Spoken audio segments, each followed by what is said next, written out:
Hello, everybody, and welcome to another edition of the Bengal Tiger podcast. I'm Matthew Brune, and joining me once again is Shea Dixon. Shea, 11 a.m. kickoff, 10 a.m. podcast recording time. We're getting in the mood, getting in the rhythm already for this early kickoff. Like I told everybody at the end of the last one, Matty B, tomorrow morning you've got to be up and at 'em at like 6 a.m. You need to do all your packing the night before. This right here is just training grounds for us. Tomorrow at 10 a.m., we'll already be seated in the press box, be Mm-hmm. watching warm ups. Will be interesting. I'm excited. I'll say this. Well, because I have to work. Everybody else just gets to party. So y'all can be upset about having to party early. I'm excited that we don't have to leave work at 1 in the morning or whatever. That I get to go home and now watch a full day of afternoon football, of evening football, and if LSU wins, then it'll be an enjoyable message board to hang out on and conversate with fans. So I'm actually not mad about the 11 a.m. kick, Matty B. And I'm you're not a mad North either. Texas grad. Y'all kick off probably 8 a.m. sometimes, just trying to catch a TV time slot. 8 a.m. Billy's SMU team was playing Wednesday night. I mean, come on now. Yeah, man, poor Billy over there had to For those, watch yeah, the game. those that don't know that are podcasts followers of us, Matty B's a North Texas grad, Billy's an SMU grad, and Billy, who cheers to Billy, he and his wife closed on their first home this week, so I know he's excited about that. But he was not excited. Boy, did SMU get taken to the woodshed on Wednesday. Yikes! And that's Man, been your SMU update today. Now everybody knows. yeah, there's your SMU update. Meanwhile, uh, North Texas, North Texas won this weekend, so 3-3 on the week on the year for North Texas. So, but yeah, LSU Tennessee. Shay, obviously this has a lot of hype around it. Top 25 matchup now that LSU's in the top 25. I think Yeah, number they 25. snuck in there, didn't they? I don't know who. I'm glad somebody pulled the strings and got them at 25. But yeah, That so was top just so 25. the graphics could both say they were ranked and more people stop on Exactly. that station when they're watching. What Exactly. it's Shout going out. heads up with the Red River rivalry. Oh You yeah, do. that's So true. Well, the Red what's River more rivalry. intriguing, OU Well, sucks right now. So yeah, Texas Oklahoma's a matchup between two unranked teams, Shay. So I can't even, don't even acknowledge them. I don't acknowledge anyone that's not ranked in week 5 of the season. Um, but let's start with the injury report, and then we'll get into our thoughts real quickly. Armani Goodwin still sidelined with the hamstring. Major Burns still sidelined with the back/neck injury. Mason Smith obviously out for the year. Chris Hilton was announced out for the year with a shoulder.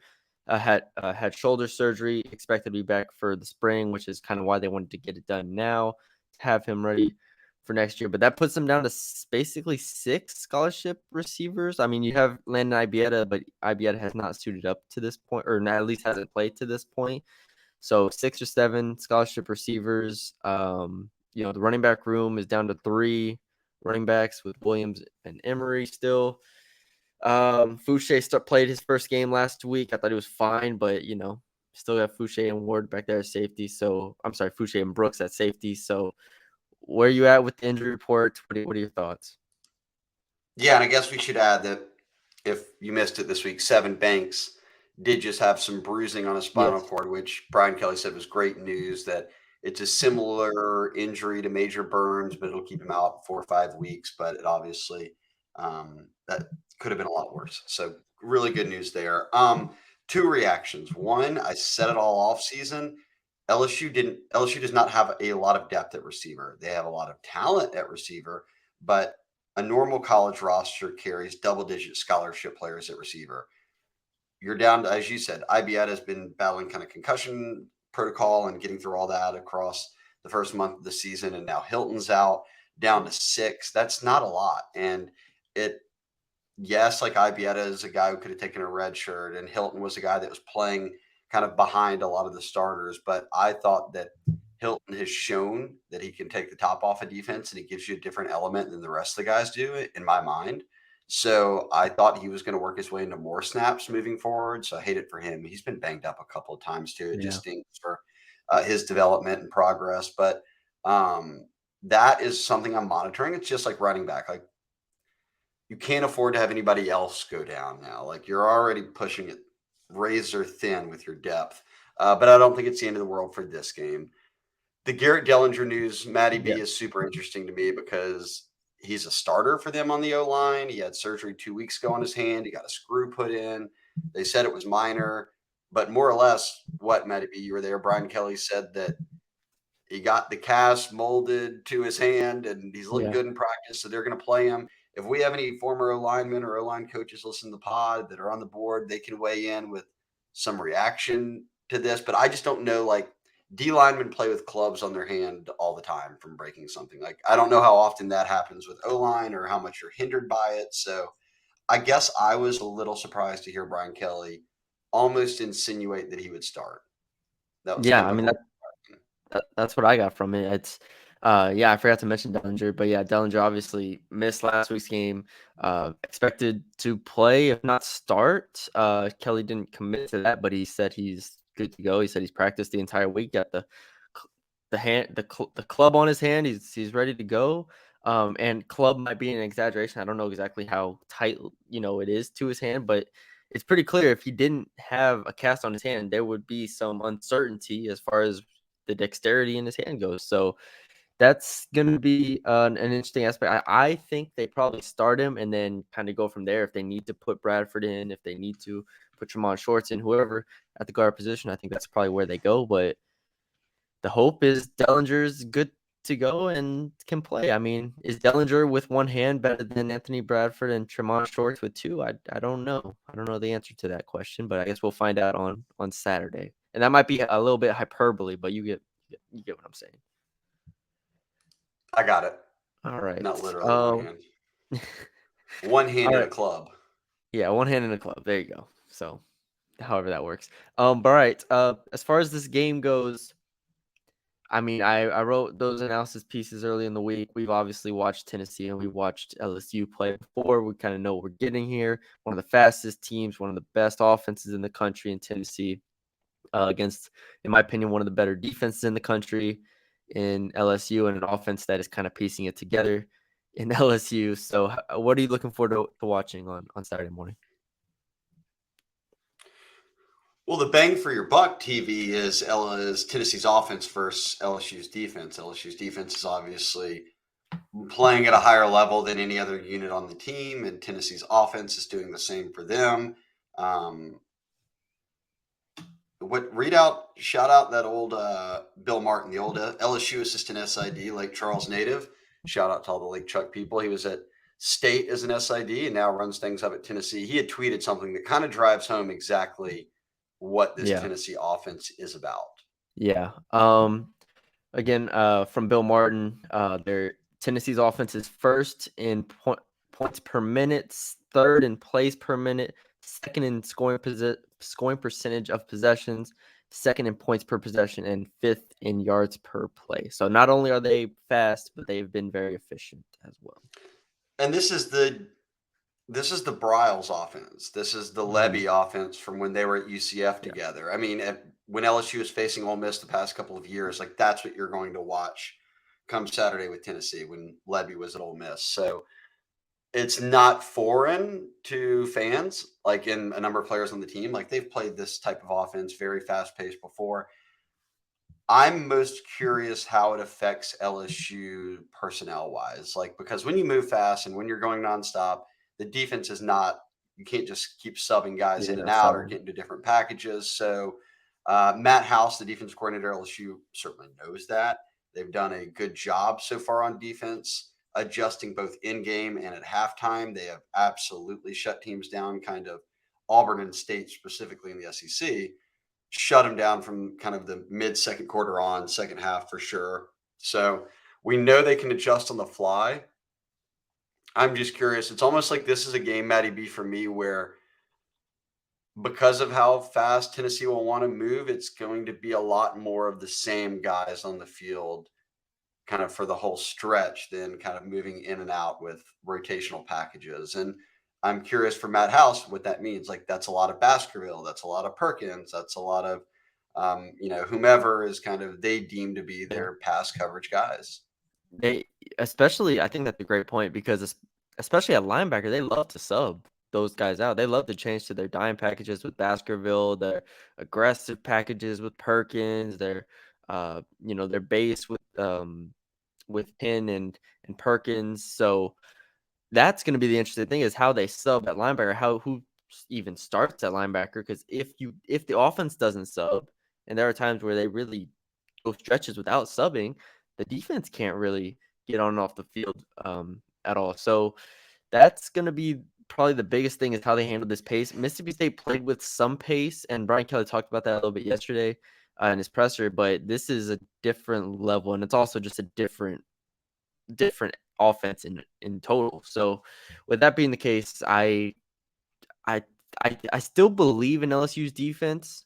I mean, as a whole, because of the defensive line, because of the veterans they have in the back end, and because of their adaptability, it seems like as the season has gone on and as games go on. But this is an offense that they haven't seen before, and holding them to, less than 30 points is going to be a very, very tall task. So from that perspective, I agree. I think that matchup is what's going to have a lot of fans in the seats, eyes on the television. But real quick, I did a little story on the Tennessee defense, and I was actually quite impressed with how they played against Florida and Pitt for the most part, especially the Florida game where they basically shut down the run game of the Gators. So if LSU can't run the ball effectively, obviously that puts more pressure on Jaden Daniels' arm. And while Tennessee has been a pretty porous pass defense, still asking Daniels to deliver the ball on time, on target, deep shots in a lot of situations is going to probably decide how well LSU's offense runs on Saturday. Yeah, and a note here for those just kind of wondering if you haven't watched Tennessee. They opened the year with Ball State. They scored 59. Then they played Pitt, who was ranked at the time. They scored 34. That game went into overtime. Yeah. Then they played Akron, scored 63. Then they played Florida, scored 38. Then they were on bye this past week. So you kind of get a sense there of the numbers they can put up offensively. But the two teams they played with a pulse scored 27 and 33. So there is some give and take there of being able to score back on Tennessee's defense. But as you noted, 30 points seems like a benchmark for what Tennessee at least will score against two solid teams in Pitt and Florida. If LSU's defense is better than that, they can keep them under 30. That's impressive. But then again, that means LSU has to score 30. And that's tall task, at least it would seem Definitely. out of the gates. But that's my matchup. It's the offense versus LSU's defense, and we'll see offensively for LSU what they can do against the Tennessee defense. That yeah, you want to run the ball and all that, but everyone's talking about the passing game right now. Tennessee's not good at defending the pass. In fact, they're one of the worst in the country, and LSU is now earlier in the week coming off a game where what Matty B they completed like 5 yards of passes in the second half against. Yeah. I mean, I'm being dead serious. What was it No, like yeah. five? You're I mean, it right. was It 80 was total in the game. So what 85 to 80. Monday? Jaden Daniels called a meeting with the receivers, and Malik Neighbors said that went great, and Daniels said it went great. And anyone who's watching and has kind of listened to our podcast and has paid attention a little bit more than the surface level knows that there's blame to go around to the receivers and the quarterback and everybody. So you hear players only meeting and you kind of wonder what that means. And I think it's just those guys saying, hey, look, we've got to all be better. And Daniel saying, probably a lot of Daniel saying, hey, look, I'll trust you guys more. I'll give you guys more opportunities. Y'all go make the plays. And that means catching the football, which they did not do on the road at Auburn. So I do expect, I think that LSU's passing offense will look better this week because I think that Daniels knows you got to just take a little, you got to start being a little bit more risky with the football. And I know that's an odd thing to preach to a quarterback in a conference where you're like, if you can just protect the football, you can win a lot of games. But Right. sometimes that, as Brian Kelly said, sometimes being overprotective with the football, especially in the passing game, becomes a bit of a hindrance more than a help. And that's kind of, I feel like, the crossroads we're at right now. Yeah. I real quickly earlier in the week, so after we did the podcast, the players had their interviews on Tuesday. I thought it was interesting. Malik Neighbors talked about the receivers, and he kind of took some onus on himself. Was we have to do a better job with the route running, which is kind of what we saw in the Auburn game. I think both of us were like, the receivers didn't get They were never separation. open. Like they didn't feel like the receivers were like. It's not like they were running wide open down here, and Jaden just didn't throw them the ball. They were very, very tight windows for the most part if he was going to throw the ball into them. And I thought it was interesting. Malik actually took a lot of responsibility in the route running and how effective they were running their routes. So it is to me still a two-way street. I know a lot of people just want to make it a one-way street to where it's Jaden Daniels done 100%. It's a two-way street with like a median in the middle with Denbrock, and it's on everybody for me at this point. So that's going to be the interesting thing because you have to be able to throw the ball against Tennessee because, like I said, I thought the run defense was actually pretty good from them. All right, you ready for breakout candidates, breakout players? Well, let's do it. What are we going? One on each side, One on or each are we side just going again. one? One on each side. Okay. You going back to the Keyshawn well? I've been on the Keyshawn well a few times now, and I've dumped my bucket down in there and come up with nothing. And I don't want to get off him right now. I'm gonna say I think Jaden Daniels has a good game. okay. I'll go Jaden Daniels. I think he has a good game. I think that he's already proven he can be efficient in terms of like completion percentage, all that. Now I think if he's able to balance in some shots downfield and certainly Denbrock and the offense are going to find ways to get the ball into the hands of Butte and Neighbors and them, whether that's like design sweeps or whatever it might be, screens, quick passes. And I think that that'll get Jaden into a little bit of a rhythm. And I think Jaden's like started 30 something college games. Like he knows right now that people are saying, not like fans, like his coaches are saying, dude, just pull the trigger, throw it, Yeah, throw it. His receivers now are saying, like, just throw it. We'll make the plays. Don't worry about it. We'll make the plays. Like, I think this one sets up against a game. A, they're going to have to score in. B, the Tennessee passing defense is not that good. Is like their weakness. This is it's a now or never type. Not like never, but like this is the opportunity for LSU to put up some passing game numbers. So I'll go Jaden. I agree.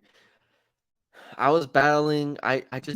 I was thinking about Jack Best, but I just don't think that they're prioritizing him at this moment in the past game. So I'm gonna stick with Malik Neighbors. I think Malik is the go-to guy for Jaden. I think we saw that with the Mississippi State game, and I believe that will be the case this week as well. As much as they want to get Kayshawn involved, and that's been a point of emphasis, at the end of the day, Jane Daniels is the one making the decisions, and I think that Neighbors will be the guy, the main recipient of that. Whether that's 5 or 6 catches, 5 or 6 catches, 80 yards or so, I feel pretty good about Neighbors at least being the safe option for them. Because as their offense progresses, you want to see less targets to Mason Taylor, which we've talked about before.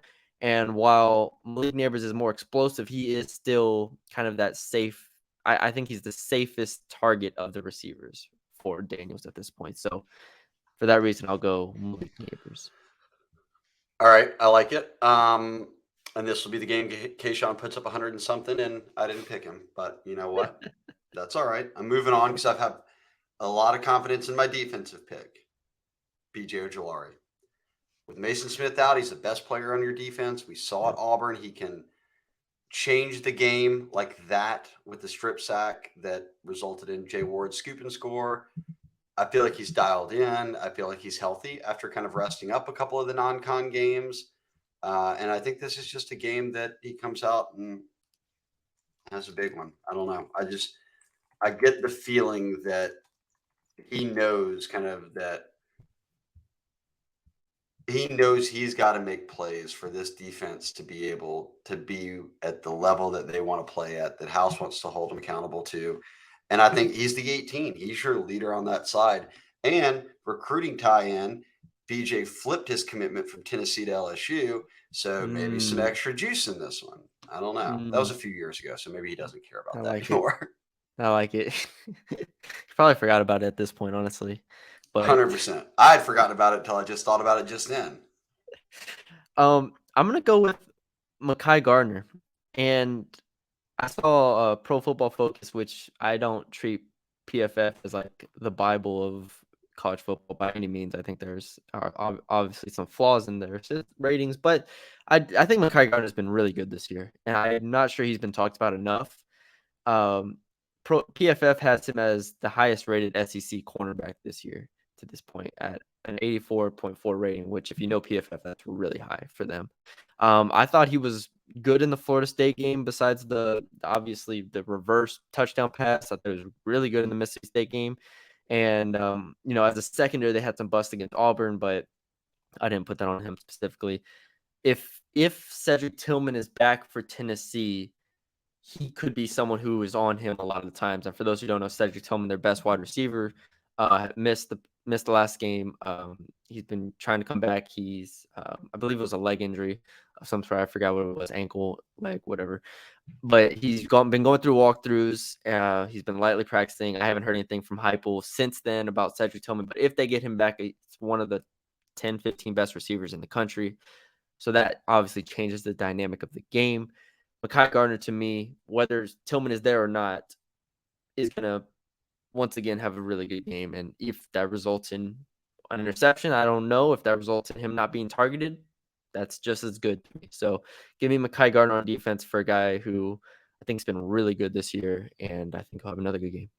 Yeah, that was a massive question mark. I questioned it even in fall camp. I was like, look, the corners are patchwork transfers. Like everyone was coming from UL and Oklahoma State and McNeese and probably forgetting someone in there. Who's the Ohio fourth State, corner? 7. Ohio State, 7. That's right. So I just didn't know how it would work out. And Garner's played really, really above the level that I thought that he would play at. And to even have, like you said, PFF, not the Bible, but to hold a score that high means he's done something right. Yeah. And he just hasn't given up anything. Like you mentioned the Florida State bust, like that was one play at the start of the season. Like since then, nobody's like picking on him during games. So yeah, I like that pick. All right. So I went Ojulari and Daniels. You went Malik and Garner as our guys to watch, impact players. What's up next?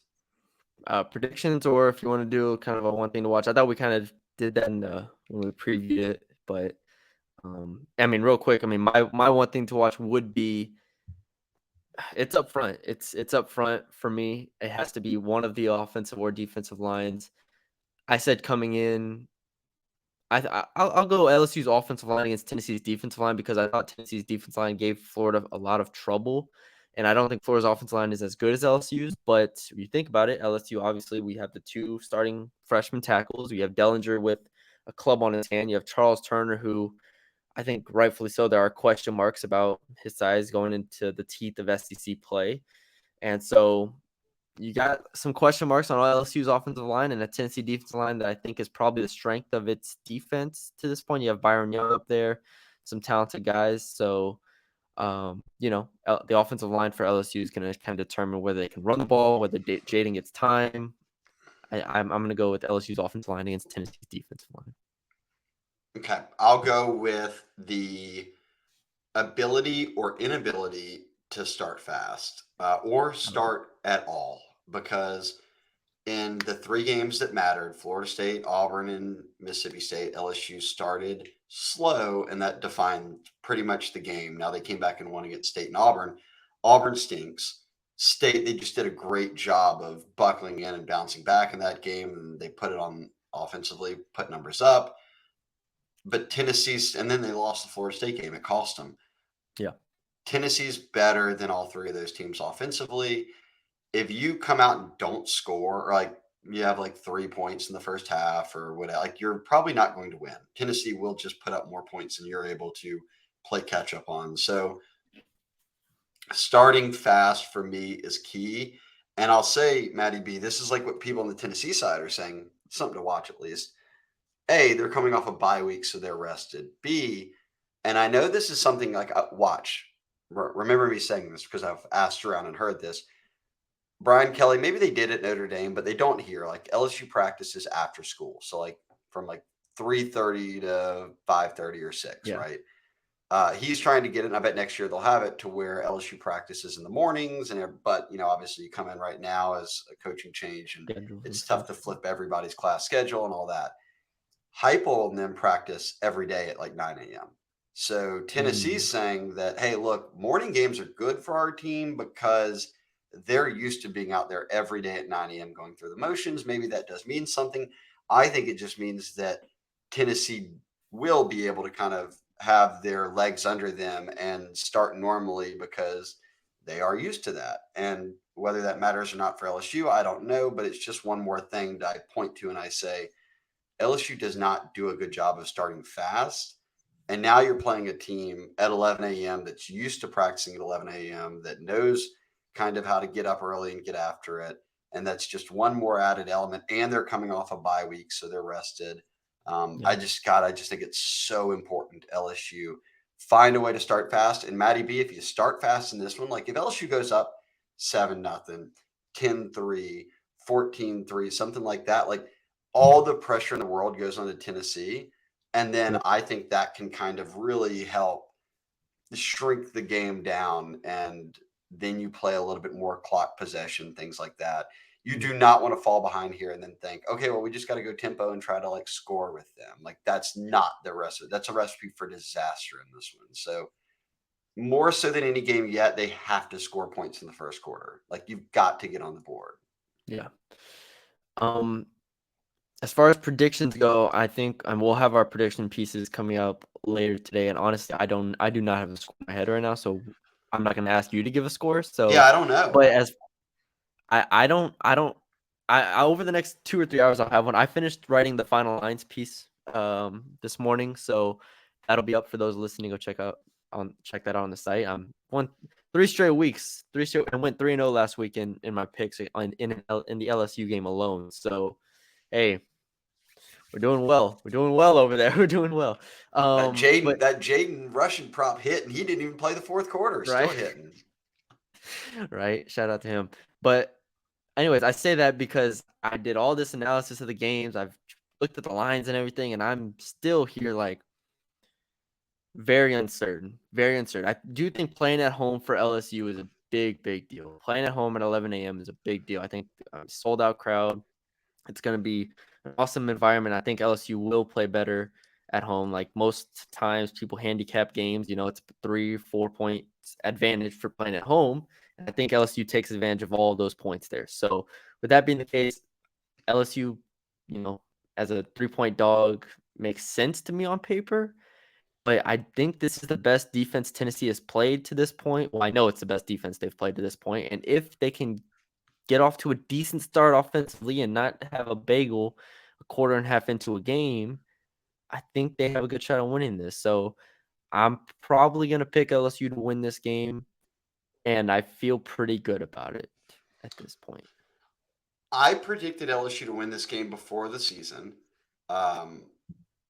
And Tennessee is the team that I thought they would be. Like I thought that they would have a very high-powered offense, but that you could get over them on defense, and that appears to be who they are. They're a top 10 team, obviously, and really playing well out of the gate. So maybe a little bit better than I thought.